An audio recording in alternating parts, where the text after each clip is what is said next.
Income inequality. It's a hot-button issue in many countries today.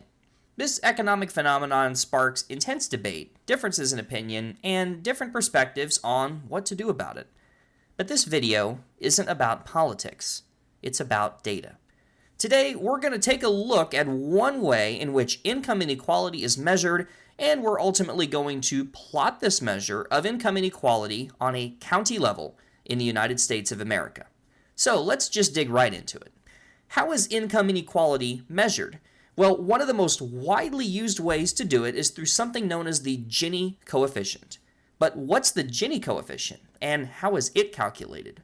Well, the Gini Coefficient is simply a measure of income distribution or income inequality across a population. It's expressed as a number between 0 and 1. 0 represents perfect equality, whereas 1 represents perfect inequality. To envision how the Gini coefficient works and how it's calculated, imagine that you have a graph with two axes. On the x-axis, or horizontal axis, you have the percent of a given population making up a society, though this number ranges from 0 to 100. On the y-axis, or vertical axis, you have the percent of income in that population, ranging again from 0 to 100. Now, imagine that 10% of the households in this idealistic society make 10% of the total income. 25% of households make 25%, 50% of households make 50%, and so forth. What we're seeing here is a perfectly straight line, if we kind of connect the dots, with a slope of 1. In this imaginary society, income is distributed with perfect equality. That is, every household is making the exact same amount of money. We call this straight line created by this imaginary distribution of income the line of perfect equality. Now, as we are all probably aware, this is not at all how human societies work. There is no country or even political subdivision, such as a state or a province, that can legitimately claim to have perfect income equality. Instead, every society naturally has at least some level of income inequality. So let's go ahead and work with a more realistic society. In our new example society, the bottom 25% of the population, or households, makes up a combined 5% of the income share. The 25th to 50th percentile households take in 10% of the total income, the 50th to 75th percentile households make about 20% of the income, and the top 25% of households receive, 65% of the total income. So this is a pretty unequal society, at least as far as income is concerned. Now, when we plot the cumulative income share on the graph, and we have to remember to add the previous income shares as we go up in terms of the percentile of population to get the cumulative income share, we get a plot that actually looks something like this. And after we connect the dots, we get something known as the Lorenz curve.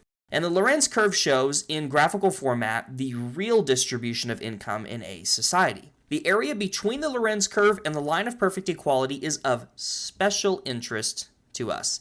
This is forming the basis of the Gini coefficient. You see, you can think of this yellow shaded region as the income gap between perfect equality and where a society's income distribution actually is. And the blue shaded region is the area beneath the line of perfect equality that does not fall between the Lorenz curve and the line of perfect equality. We're going to call the yellow region area A and the blue region area B.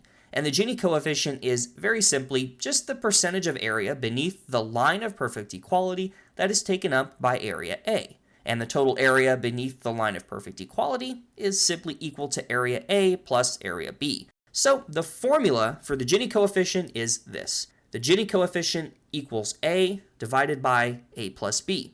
Or rather, the area of A divided by the total area of A plus B. So the Gini coefficient is a percentage. That's pretty much all it is. If you have a Gini coefficient of 0.5 or 50% by some measures, that means that half of the region, or 50%, beneath the line of perfect equality is taken up by the income gap, or area A. Now, let's imagine a hypothetical situation where the income distribution is more equal in a society, but not quite perfectly equal. You would get a graph that kind of looks like this. The Lorenz curve tends to hug closer to the line of perfect equality, and area A thus will get smaller. With only a small area A, or a small income gap, you get a low Gini coefficient. But what about the opposite scenario? Let's say you have a society where the income distribution is exceptionally unequal. In that case, your graph is actually going to look more like this. Area A gets very large, taking up a majority of the region beneath the line of perfect equality. And as the Lorenz curve, and remember, the Lorenz curve is just the actual distribution of income, as the Lorenz curve sags away from the line of equality, you get a bigger income gap. And that will, of course, lead to a higher Gini coefficient. So up until now, we've talked about the Gini coefficient. We've dove into the theory, we've covered what it is, how it's measured, but how do we use the Gini coefficient to actually quantify income inequality in a society? What's considered a low Gini coefficient and what is considered a high Gini coefficient? Although there is no universally agreed upon categorization, it's generally accepted that Gini coefficients beneath 0.2 represent near perfect equality. And I have to put in the word near because total income distribution or total income equality, a totally equal distribution of income, is pretty much impossible. Values between 0.2 and 0.3 represent relative equality, and values between 0.3 and 0.4 represent reasonable inequality. So this is the point between 0.3 and 0.4 at which we start to notice the income inequality in a society, but it's still probably not overwhelmingly detrimental. Now, once you get to the 0.4 to 0.5 range, that's when we begin to really notice this high inequality. This is where income inequality begins to have major social impacts, at least in theory. And values at or above 0.5 represent severe inequality, where the social impact of income inequality hypothetically is very strong. So, to switch gears, we mentioned earlier that we were going to take a look at how the United States is doing. So we're going to go from a theoretical level to now a practical level. And we're not just going to look at the United States on a national level or even a state level. We're going to zoom all the way in down to the county level. And to do this, well, we first have to get the data. And fortunately, census.gov makes it available for free. To get the data set we need, we just go to data.census.gov/CEDSCI. We scroll down on the page, and the data is pretty much right there in front of our faces. Now, the data is already plotted on a map, but we want to do our own work, so we're going to export this as a file. To accomplish that, there's a button on the toolbar labeled Table. We just click on it, click View Full Table, and then we download the table. I don't want to bore you with all the details of working with this data using MySQL, which is a relational database, but I did use SQL, or structured query language, to do some minor cleaning of the data. And after I cleaned up the data set, I then imported it into Tableau, which is a data visualization technology, a data visualization software, I should say, and I was able to generate a basic dashboard that shows the Gini coefficient for all the counties in the United States. And boom, there you have it. I edited the color scheme in such a way that any county with a Gini coefficient of 0.4 or greater is colored with some shade of red, and counties with Gini coefficients lower than that are colored in various shades of blue.